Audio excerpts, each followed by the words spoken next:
são os desafios da alimentação infantil? Quando a criança recusa comer alguns alimentos, é extremamente importante sabermos identificar quais são os reais motivos para o comportamento de recusa alimentar infantil. Será que é só uma fase ou algum problema mais sério está acontecendo com essa criança?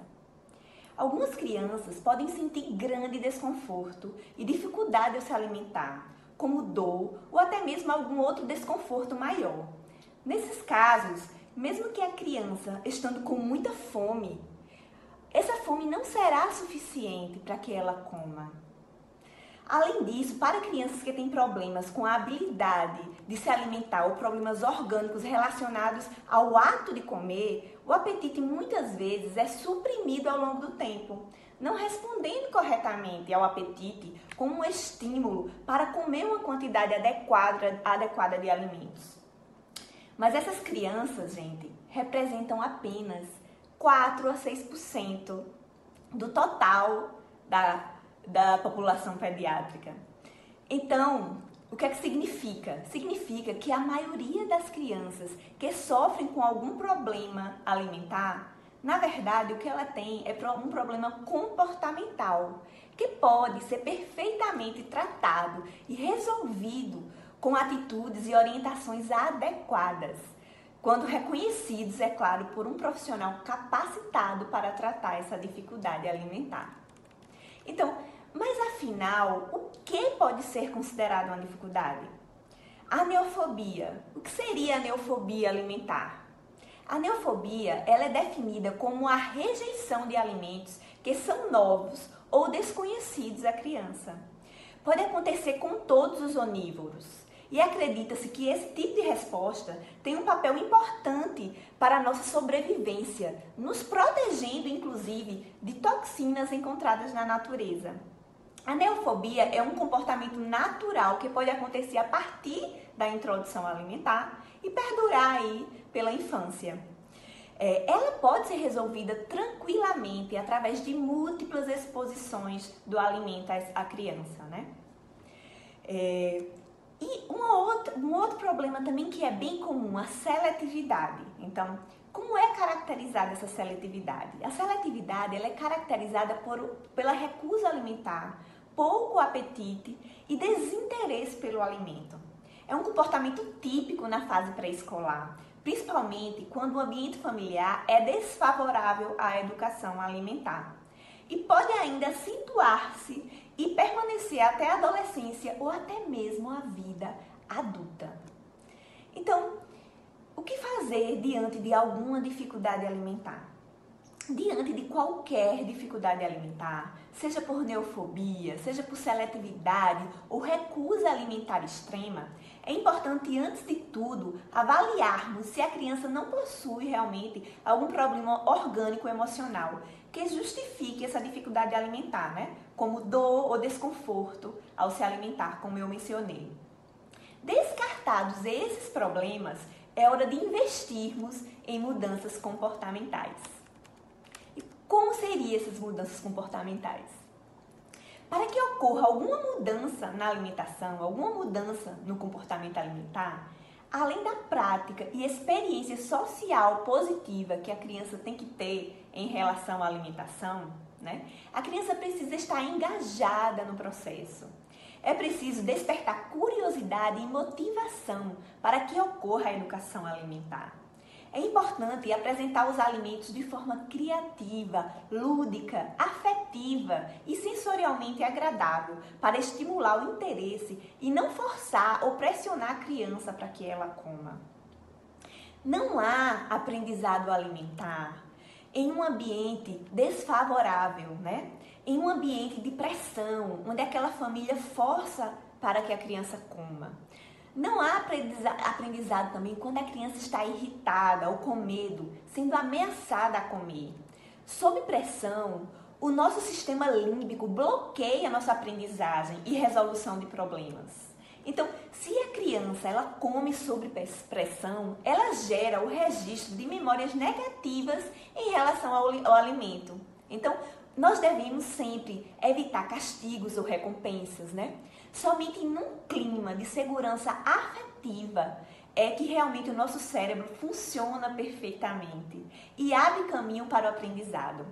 Várias ações juntas é que farão o seu filho ter interesse pelos alimentos saudáveis. Não adianta realizar apenas uma ação isolada. Precisa-se realmente realizar várias ações. Uma das ações é: façam refeições em família. Converse com seu filho, né?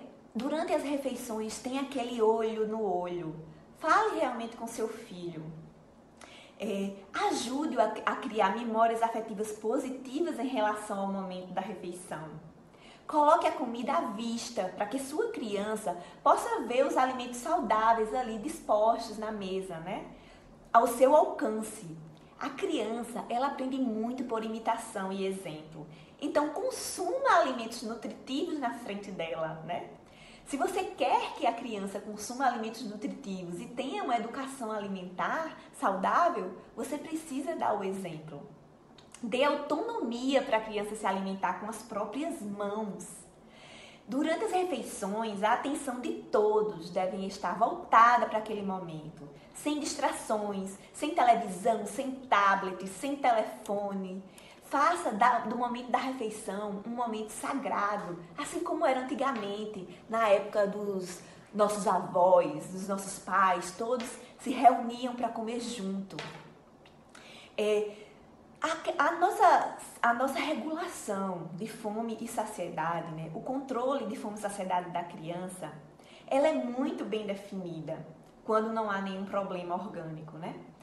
Então, se a criança está lá comendo na frente do tablet, na frente de algum eletrônico, ela vai comer no automático, ingerir maior ou menor quantidade de alimentos que necessita, ganhando mais ou menos peso do que o esperado. Sem falar que compromete a socialização à mesa, né? Que deve ser um momento de harmonia e confraternização familiar sempre. Tenha também horários e local definidos e adequados para a alimentação. Rotina é muito importante para criar hábitos saudáveis nas crianças. A criança também deve ter horário específico para dormir e também para fazer todas as atividades diárias. Se no horário da refeição seu filho estiver brincando ou fazendo algo que ele goste muito, não tire ele desse momento direto para comer. Esse ato pode gerar estresse e desconforto na hora da alimentação.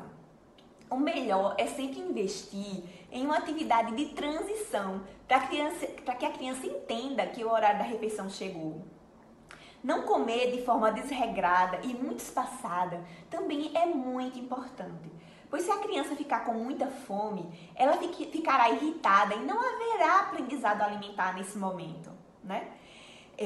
Além, é claro, da vontade de consumir alimentos muito calóricos, como doces, muita gordura, né? Alimentos prontos, fast food, né? Quando a gente, na verdade, nós estamos muito famintos, nós preferimos sempre esses alimentos mais energéticos, porque vai fornecer energia rapidamente para o nosso organismo, o que não é adequado.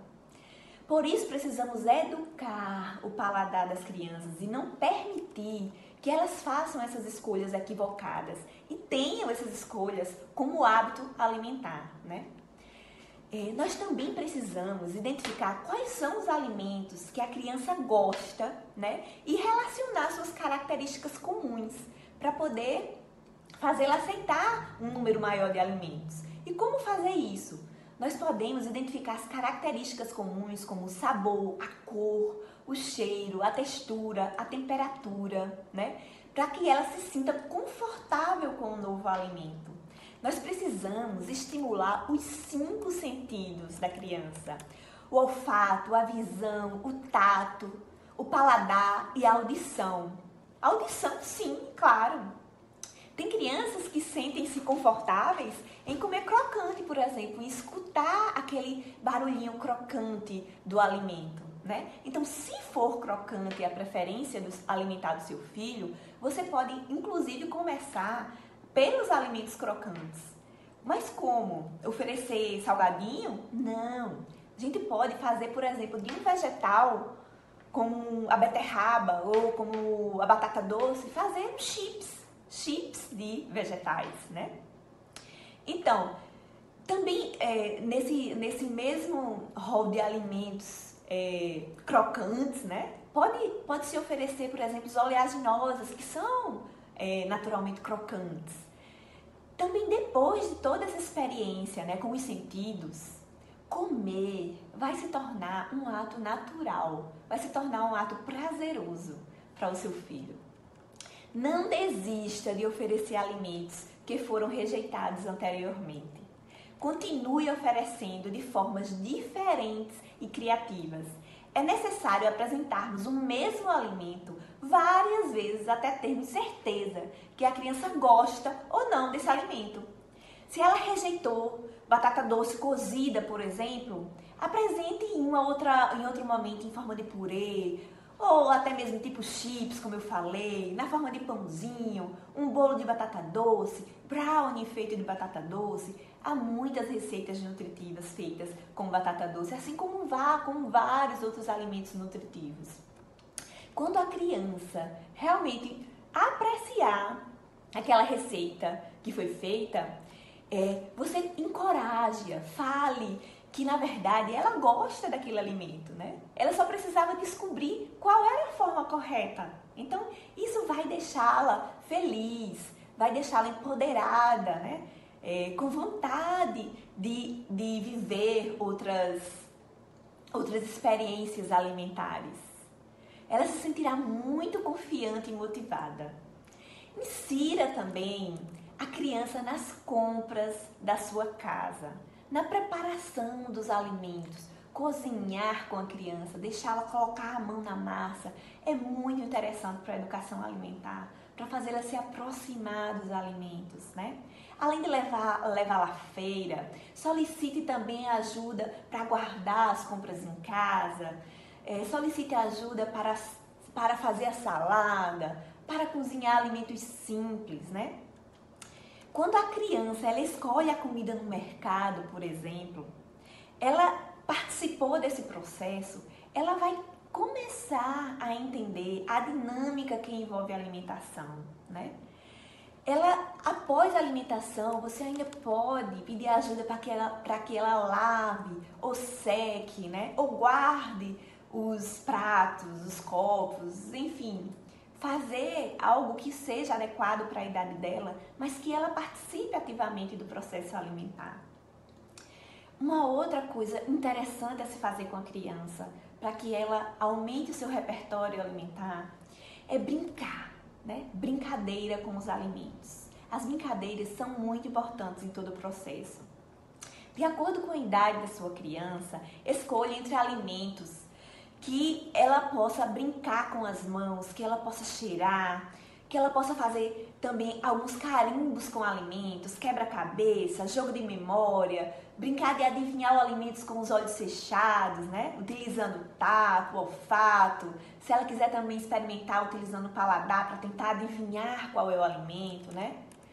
Então, brincar no momento da refeição também pode acontecer, desde que não tire o foco do alimento, né? Brincar, por exemplo, com a sua pelúcia preferida, colocá-la à mesa e brincar que está dando comidinha para sua pelúcia, né? Fazer um piquenique com as bonecas ou então com os super-heróis. Jantar com os amigos, né? Podemos também nomear as preparações. Por exemplo, se você fizer um suco de maracujá com folha de couve, fala lá, filho, vamos tomar, você quer tomar o suco do Hulk? Ou me ajuda a fazer o suco do Hulk? Se for um bolinho de beterraba, olha só o bolinho da Ladybug, né? A criatividade deve sempre fazer parte de todo o processo alimentar. Porque o mundo lúdico, o mundo de brincadeira, esse é o mundo efetivo das crianças. As crianças se envolvem com as pessoas, né? Entendem o mundo através das brincadeiras.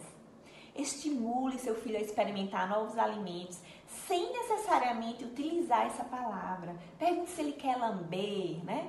Se ele quer sentir se é gelado, se é quente. Quais são as cores do alimento? Brinque com seu filho, interaja, deixe ele também interagir com os alimentos, que isso faz parte do aprendizado alimentar. Nunca intitule a sua criança como sendo ruim para comer.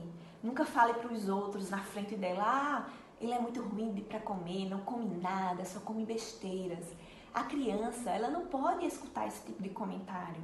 Ao contrário, você tem que elogiar o seu filho, inclusive a cada progresso que ele fizer. Fique feliz a cada mudança positiva que ocorrer na alimentação do seu filho. Deixe-o confiante e estimulado a continuar, com palavras e pensamentos positivos sempre, não com rótulos. Não funciona rotular a criança. Conduza todo o processo de forma leve e responsável. Nunca, mas nunca desista nas primeiras tentativas. Persista. Procure conhecimento para fazer seu filho se alimentar melhor. Isso não acontecerá da noite por dia, da noite para o dia. Eu garanto que não acontecerá. É um processo, né? É um processo que é totalmente possível, mas precisa de empenho e paciência. Então, o período mais crítico para a desnutrição acontecer na infância é justamente a partir dos 6 meses de idade, quando o bebê deixa de se alimentar exclusivamente de leite materno, né? E que vai até os 2 anos de idade. Então, a alimentação correta nesse período é uma combinação do leite materno com alimentos que oferecem proteínas, carboidratos, gorduras de boa qualidade, vitaminas e minerais. Então, a criança com menos de 2 anos, a dieta, ela tem um impacto profundo no seu desenvolvimento físico e mental. Bebês desnutridos têm o sistema imunológico enfraquecido e são menos resistentes a doenças comuns na infância. Resfriados e diarreias, por exemplo, pode até ser fatal nessa idade. Além disso, a desnutrição ela está associada a maior recorrência de doenças infecciosas, prejuízos no desenvolvimento psicomotor, menor aproveitamento escolar e menor capacidade produtiva quando a criança estiver na vida adulta. Quais são os sintomas da desnutrição infantil? O principal sintoma da desnutrição é a dificuldade para ganhar peso, né? Nas consultas pediátricas, geralmente o médico pesa, né, o bebê e monitora seu crescimento, assim também como nas consultas com o nutricionista materno-infantil. Então, quando o peso ele não aumenta ou regride na curva, né, de crescimento, a curva, na verdade, ao invés de ela ser ascendente, ela se estabiliza, ele pode estar, sim, desnutrido. Esse sintoma ele pode ser acompanhado por falta de força e energia, né, por parte da criança, além de dificuldade de concentração e o crescimento atrofiado. Em casos graves, podem ocorrer inchaços no estômago, face e pernas, além da mudança na pigmentação da pele. Mas, gente, para isso acontecer, tem que ser realmente um caso de desnutrição extrema, né? Então, eu não acredito que os pais deixem isso acontecer aos filhos sem antes procurar ajuda, né? A qualquer sinal de que realmente algo não vai bem com a alimentação do filho. Então, essa fome oculta que eu já falei para vocês, ela está mais presente na vida das crianças do que a gente imagina, né? Quando as crianças realmente não têm acesso aos nutrientes que ela deveria ter para crescer e desenvolver. E para diagnosticar essa fome oculta pode ser mais difícil no bebê, pois ele não manifesta os sinais clássicos de desnutrição, né? Como perda de peso e falta de concentração, por exemplo, né? A condição, ela pode inclusive se manifestar em crianças obesas quando tendem a comer mais comidas gordurosas e desbalanceadas, né? Em detrimento aos alimentos saudáveis. A alimentação inadequada é uma das primeiras pistas para investigar a saúde da criança. Quando a doença ela está mais desenvolvida, os sintomas também aparecem, né? Como o cansaço e o cansaço que está realmente em excesso e também o desinteresse a fazer tudo, a todas as ações comuns à criança. realmente é um modo assim de alerta vermelho. Então, para fazer o diagnóstico correto, né, e também identificar algumas hipovitaminoses, a criança geralmente ela está deficiente em, por exemplo, ferro e vitamina A. Um outro nutriente que também costuma estar deficiente, né, em crianças que não se alimentam bem é o iodo, a vitamina D, a vitamina A, como eu já falei, né? Então, a carência de ferro, por exemplo, ela pode comprometer tanto o desenvolvimento intelectual como o psicomotor da criança. Já a falta de vitamina D pode afetar a visão, podendo até causar cegueira total e debilitar o sistema imunológico. O iodo pode evitar vários problemas de saúde quando está adequado no nosso organismo, né? Como retardo do crescimento e comprometimento do desenvolvimento cerebral. Então, o primeiro passo a se dar para prevenir a desnutrição infantil, a fome oculta, é esclarecer a família sobre as causas e as consequências da desnutrição, né? Desde a gestação, os pais, eles devem ser orientados sobre o aleitamento materno, exclusivo até os 6 meses, né? E complementar até os 2 anos de idade. Assim como a dieta ideal na hora de introduzir os alimentos sólidos na alimentação, né? Essa introdução alimentar tem que ser ideal, tem que ser feita com muita responsabilidade, levando sempre em consideração alimentos nutritivos e saudáveis. Ainda segundo a Sociedade Brasileira de Pediatria, o vínculo entre bebê e família é muito importante, né? Em caso da desnutrição, o laço deve ser reavaliado para entender se há uma relação afetiva e saudável. A participação do responsável na vida da criança é fundamental para garantir que a criança se alimente adequadamente e não tenha problemas de saúde, de ordem física ou emocional. Há inúmeros fatores que interferem negativamente no modo como as mães e os filhos se relacionam à mesa. Embora nós não tenhamos muitos estudos, né, que falem sobre os motivos específicos sobre essa dificuldade alimentar, podemos supor que muitas querem compensar a ausência, né, com alimentos. Os pais geralmente levam muitas horas do dia no trabalho, né, nos seus afazeres, e a criança fica longe dos pais, né, maior parte do dia. E para compensar essa ausência, os pais procuram sempre querer agradar os filhos, só que de forma errônea. Então, enquanto outras transferem muitos tabus ligados à nutrição, né? Tem aquele cuidador que quer que a criança raspe o prato, né? Porque eles trouxeram isso das suas famílias. Eles foram também criados assim, foram acostumados a escutar sempre isso à mesa, né? Os seus pais, tem que raspar o prato, tem que comer tudo. E aí tá passando para a sua geração, tá passando isso para os seus filhos. Então, reconhecer os sinais emitidos pela criança, né, de que ela está precisando de ajuda. E a gente precisa responder prontamente, dando apoio e segurança e ajuda necessária para que essa criança consiga retomar a saúde, retomar a sua alimentação adequada. Então, quais são as preocupações que nós devemos ter, então, quando realmente o nosso filho tem alguma dificuldade alimentar?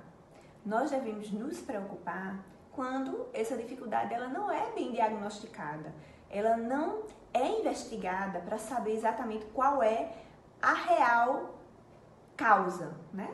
Se é realmente orgânica ou se é uma seletividade extrema, ou se é a neofobia, ou se é uma seletividade, como eu falei, mais leve, que por algum problema comportamental e que a gente pode resolver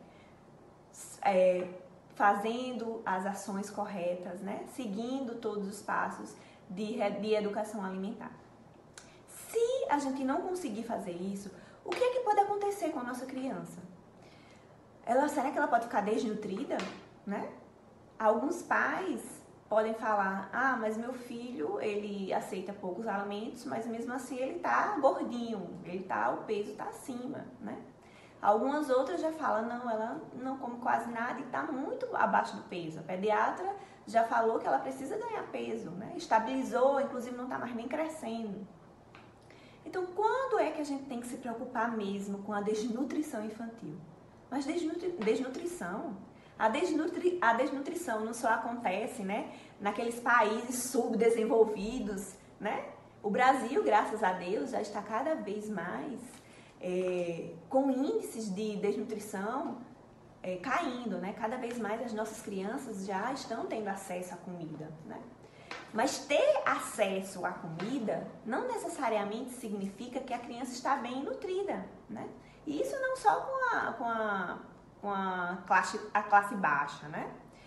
Mas também com pessoas que têm condições de ter acesso à comida, né? Quando a desnutrição infantil ela se apresenta na infância, as consequências elas podem ser muito graves, né? Apesar dessa doença ser mais comum em países subdesenvolvidos, ela está aqui na nossa frente sempre.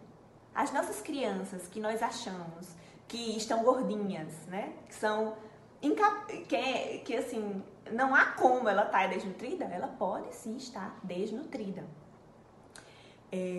É a chamada fome oculta.